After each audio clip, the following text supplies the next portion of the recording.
This process takes time. 6 weeks in the dark allows the alcohol to pull every ounce of power from the flora.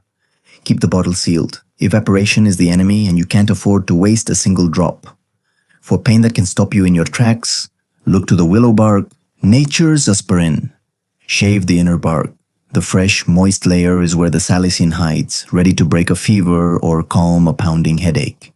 But knowing the ingredients is useless if you can't treat a traumatic injury.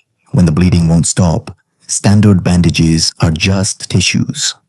A battlefield poultice uses plantain leaf and yarrow to coagulate blood instantly. Apply pressure and let nature stitch you up. With the bleeding stopped, your focus must shift. A clean wound in a dirty world is the only thing standing between recovery and septic shock. I've seen infections consume strong men faster than hunger.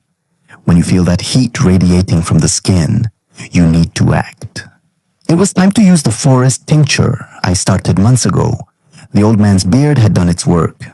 A single dose, morning and night. This is your last line of defense when the synthetic drugs are decades past their expiration date. 3 days later, the redness receded. The poultice pulled the grime. The tincture killed the rest. The formula worked just like I knew it would. The systems of the old world failed because they were fragile, dependent on complex supply chains that evaporated in a week.